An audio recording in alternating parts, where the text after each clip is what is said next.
Welcome to Cheat Sheet Tales, where secrets slip, lies unravel, and the truth always has a twist. Real stories, raw confessions, shocking betrayals. Drop a comment if you've ever caught a red flag too late. Now let's get into today's tale. My eye. Husband's family asked me to host Thanksgiving. I cooked for 12 hours, only for everyone to cancel last minute. Later that night, I saw photos on social media of them at a fancy restaurant. When I asked him why, he said, "We didn't think you'd take it so personally." Then I found a group text thread where they discussed watching me break down, and one message from his mother that said, "I 38. Female, have been married to my husband Ethan, 41 male, for 9 years. We live just outside Richmond, Virginia. No kids. He comes from a very tight, very opinionated family. They're the kind of people who act polite in public, but behind closed doors, everything is a game of control and power. His mom, Judith, is the queen bee. She's always acted like I was an outsider. His sisters, Sierra and Brielle, follow her lead. They never liked me. Not because I did anything to them, but because I don't kiss up to them or pretend like I care about their gossip or fancy social events. Every holiday, we always went to their house. Judith controlled everything, from the food to the music to the seating chart. I always just helped clean up after. I never complained, even though Judith would constantly make backhanded comments like, "Maybe one day you'll get the hang of hosting," or "It's cute that you try." Then last year, out of nowhere, she called and said, "Sweetheart, I think it's time you hosted Thanksgiving. Give me a break for once." I was honestly shocked. Ethan thought it was a great idea. "It's your turn," he said. "They're finally opening up to you." I should have listened to my gut.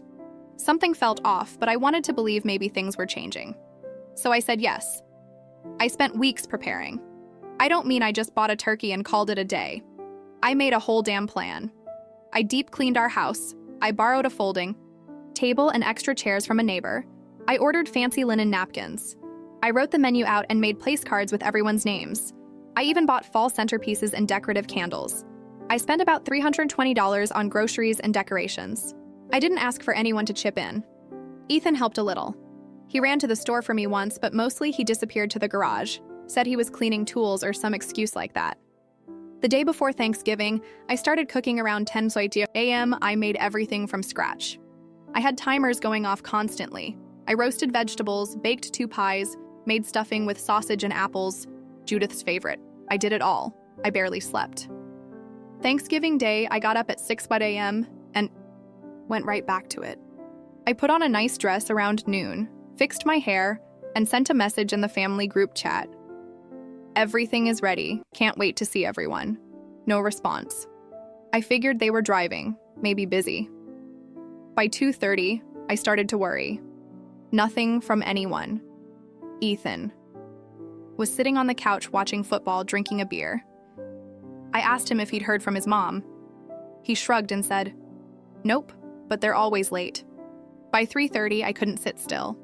I tried calling Judith, straight to voicemail. Sierra didn't pick up. Brielle answered after a few rings. I asked her where they were. She said, "Oh, we actually decided to go out to eat this year." "Sorry, didn't Ethan tell you?" I felt like someone had kicked me in the stomach. I said, "What are you talking about? I've been cooking for 2 days." She goes, "Yeah, we just thought it'd be easier." Ethan knew. "Sorry you didn't get the message." Then, she hung up. I turned to Ethan.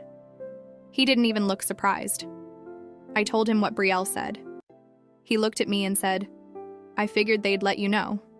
Don't take it so personally, babe." I looked around at the full table, the candles, the food, the damn place cards, and I felt something inside me crack. He didn't care. None of them did.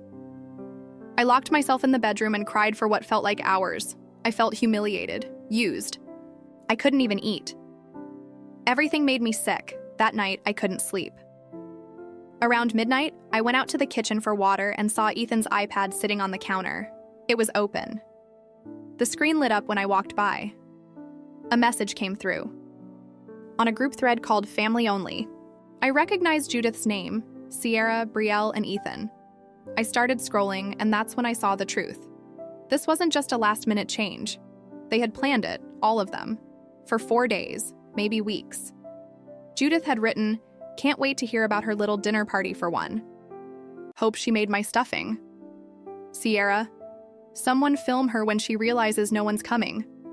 Ethan, she'll play the victim like always. Let her. She needs a reality check. I just kept reading message after message of them mocking me, making bets on how long it would take before I cried, joking about how I'd try too hard to fit in. But the one that broke me was from Judith. Maybe now she'll finally understand her place. That sentence burned into my brain. I didn't say anything to Ethan. Not that night, not the next morning. I acted quiet, like I was hurt but trying to forgive him. He didn't apologize, just kept saying it wasn't a big deal. I knew then that I was done. I just needed time. Over the next few weeks, I put together my plan. I started moving money out of our joint account. I opened a new one in my name only and started depositing my paycheck there. I met with a lawyer quietly. She helped me gather what I needed. Ethan had no idea. He thought I was over it, that I had moved on. By January, I found a small apartment under a friend's name. I told Ethan I was taking a pottery class on weekends, but I was actually moving things out piece by piece. Clothes, photos, documents, anything I'd want. I printed the group texts, I organized them, I took pictures of everything, labeled folders. Was going to make this clean, legal, final, and humiliating. I waited until Sierra, Ethan's birthday. He loves big parties, and I always threw him one.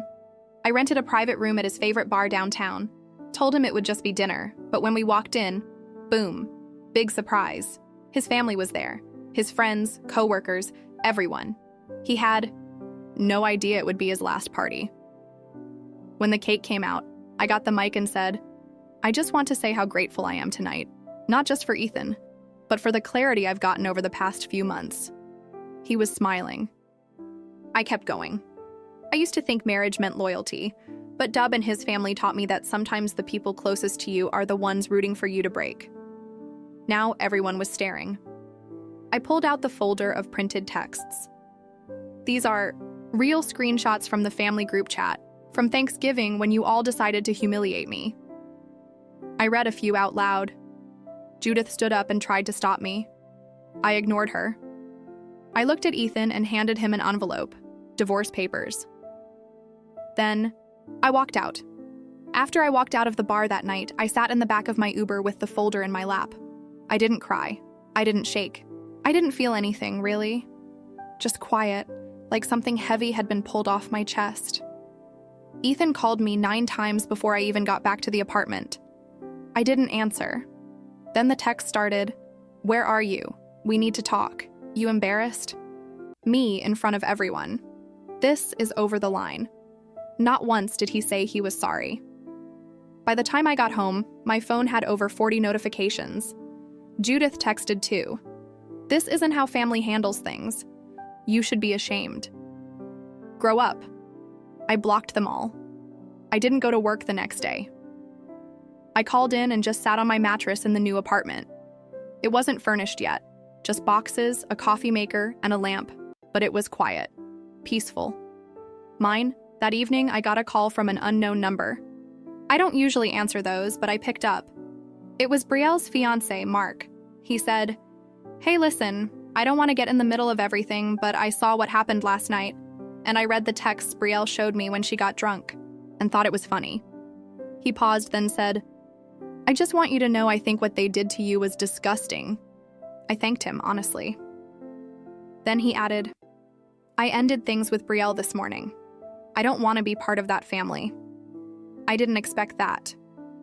Later that week, I went back to work and told my boss everything. I needed to take time off for court, dates, and she was supportive. Turns out she had gone through something similar. She even gave me the number for a local women's support group. Meanwhile, Ethan was unraveling. He started showing up to my work. Not inside. He'd sit in the parking lot and just wait. I asked him to leave. He said he just wanted to talk. I told him he could talk to my lawyer. Then he showed up at my sister's house. My niece answered the door and said he looked like a wet dog. He was crying, begging them to tell me to call him. She told him to leave, or she'd call the police. That's when I knew I needed to file for a restraining order. He didn't take it well. He posted on Facebook that I was unstable and taking things too far. He said I had tricked him into a public ambush, that I was destroying a good man's life over a misunderstanding. Then I got a letter in the mail from Judith, a handwritten letter. It said, "You may think you've won, but all you've done is prove you never belonged in this family. I raised my son to be strong, not to be manipulated by a bitter, childless woman with a chip on her shoulder." I read it once. Then I made copies because that was defamation. And with the other texts, it gave my lawyer exactly what she needed to file for emotional distress and character damage. Especially after Ethan started messaging my coworkers and spreading lies. We filed a suit. Ethan lost his job not long after. One of his coworkers had been at the party and confirmed everything. Plus, my lawyer sent his company a letter explaining that he was harassing me at my workplace. Judith, she got dropped from the church board after someone forwarded the group chat messages. Turns out the pastor's wife had been at the bar party. She didn't say a word to me that night, but she sure made a few phone calls later. The next twist came when I learned something I hadn't expected. Ethan had been cheating on me. Not physically, maybe, but emotionally. He'd been messaging a woman he worked with for months, talking about how trapped he felt, complaining about me, flirting, making plans. The only reason I found out she came forward, sent me the screenshots. She had no idea he was married until after the party. I added those to the court file. My lawyer said it strengthened my case, that the emotional cruelty, the planned embarrassment, the cheating, the stalking, altogether it made for a solid foundation for full spousal support and property split in my favor. Ethan tried to fight it. He said I was unstable, that I set him up, but every lie he told fell apart under proof. Texts, emails, the iPad messages, his own words. We weren't done yet. The best part was still coming. About a month after we filed the emotional distress suit and restraining order, I got an email from someone I didn't recognize. The subject line just said, "You don't know me, but I know what they did to you." At first, I thought it was a prank. I almost deleted it, but something told me to open it. It was from a woman named Tracy. She said she used to be married to Ethan's cousin, Greg. She lived up in Maryland now, divorced, but she still followed the family online. She had seen some of the Facebook drama Ethan was stirring up after the birthday party. She said she didn't want to get involved until she saw the letter from Judith that I had posted with names blurred in a private online support group. Someone shared it, and she recognized the handwriting immediately. She told me Judith did the same thing to her. Different year, different woman, same script. Tracy said when she was married to Greg, Judith treated her the same way. Subtle insults, manipulation, turning the family against her. She said Judith once planned a Christmas party, invited everyone except her, and then told her it was a miscommunication. She found out later from photos online and a group email she wasn't supposed to see. Tracy told me something that sent chills. Down my spine, Judith doesn't just want to hurt people, she wants to humiliate them, and she likes when other people join in. She said the Thanksgiving prank didn't surprise her at all. It was textbook Judith. She also told me she tried to warn others in the family after her divorce, but no one believed her. Ethan had always backed his mother. Same with Sierra and Brielle. She felt like I was the first person who stood up and didn't back down. I asked if she'd be willing to write a statement for court. She didn't even hesitate. That wasn't the only thing I found. Out Ethan was being evicted from the apartment he moved into after I filed. He hadn't been paying rent word, got around in his circle that he was toxic. Nobody wanted to be seen with him. Not after the screenshots started leaking on social media. Then I got a call from the HR manager at the company where that other woman, his emotional affair, worked. She told me she was reaching out off the record. She wanted me to know that the woman had filed a complaint against Ethan. Apparently, after the party fallout, Ethan started harassing her, showing up at her apartment, texting her obsessively. Even though she'd already made it clear she wasn't interested, she had to file for a protective order. 2. Ethan was falling apart fast. But I wasn't done. There was still one part of my plan left, and it involved Brielle. A few years earlier, she had asked me for help building her website. She was trying to start a side business, custom party planning. I helped her design, it bought the domain in my name, paid for the hosting myself. She never reimbursed me after the Thanksgiving disaster. I checked the account, she never changed the ownership, the domain was still legally mine. I didn't shut it down. I left the site live, but I replaced all the content. Now when you visited her page, it didn't show pictures of Her table settings or Pinterest-style centerpieces, it showed screenshots of the group chat of Judith's letter of Ethan's text about watching me break down, and a short paragraph that said, "This is what this family thinks is funny. Humiliation, manipulation. Cruelty. I wouldn't hire someone who treats people like this behind closed doors." The site went viral in town. Someone posted it to the local Facebook community group. Then Reddit Brielle tried to claim it was slander, but my name was on the domain. The messages were real. And truth isn't slander. She lost her clients. The small business she bragged about gone within weeks. Judith tried to spin it like I was obsessed. She even posted something saying I was mentally unstable and stalking her family. That's when I dropped the final twist. He sent every message, every screenshot, every copy of Judith's letter to her pastor's wife directly. I told her I didn't want drama, I just thought she should know who Judith really was. She responded, "This is horrifying. Thank you for bringing it to me." A week later, Judith was quietly removed from every committee at the church. Then a reporter from a small online magazine reached out. Someone had tipped them off about the Thanksgiving betrayal story, and they wanted to do a piece about online family bullying. I didn't give my name, but I gave permission to use the screenshots. They blurred the names, but everyone in our town knew exactly who it was. The fallout was massive. Ethan stopped showing up anywhere he went, completely offline. Sierra deleted. Her Instagram Brielle tried to lie her way through it, saying it was all edited, but no one believed her. Meanwhile, I was doing better than I had in years. My lawyer told me we had everything we needed to finalize the divorce with maximum leverage spousal. Support, legal fees, everything. But I had one more decision to make. One final step. By the time we got our final court date, Ethan looked like a ghost. He had lost weight. His hair was thinning. He showed up alone. No lawyer couldn't afford one. I had mine. With me, plus every single document organized and ready. The judge wasn't warm to him. He looked through the files, the screenshots, the statement from Tracy, the harassment complaint from Ethan's co-worker, and the printed copy of Judith's letter. Then, he turned to Ethan and said, "Sir, I've been doing this a long time and I've seen a lot of ugly divorces. But the coordinated cruelty you took part in this isn't just divorce. This was psychological abuse." He granted me everything we asked for. Ethan was ordered to pay spousal support for 5 years, cover all legal costs, and was hit with a permanent restraining order if he came within 500 FT of me. My family or my workplace, he'd be arrested. His face was blank, like his brain had shut off. He just stared outside the courthouse. He tried to talk to me. Security stepped in. He yelled, "You ruined my life." I didn't respond because he did that to himself. After the court win, I took a long weekend to finally rest. I went to the mountains, turned off my phone, and just breathed. But there was one person I hadn't dealt with yet. Judith, I blocked her on everything, but I knew she was still spreading her own version of events. She made herself the victim to whoever would listen, said I was unstable, vindictive, and destroying her son out of spite.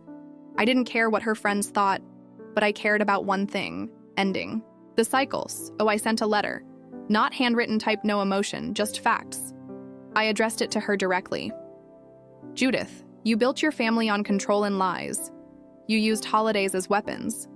You turned people against each other for entertainment, and worst of all, you raised your children to believe cruelty is strength. You failed as a mother and as a human being. This time you lost. I won't be hearing from you again. If I do, I will pursue harassment charges." The woman who finally stood up, I didn't sign my name. Mailed it with a return address from her own church. After that, she disappeared, gone from social media. No more snide comments in town. No more texts. I heard through someone at the church that she stepped away from leadership and was taking time to reflect. I doubt she changed, but I made her hide. Brielle tried to restart her party business under a new name. It failed in 6 months. People remembered. Sierra left town and moved in with some guy out in Tennessee. I haven't heard about her since Ethan last I heard. He was living with a friend in a spare room, working part-time at a mechanic shop, no license. No job history anyone trusts. His reputation followed him. People don't forget a man who laughs while his wife cries over a full Thanksgiving table and meme. Still in my little apartment. Still quiet. Still mine. I sleep better now. I kept one photo from that awful Thanksgiving. I took it before everything went wrong. Just the table, the candles, the food.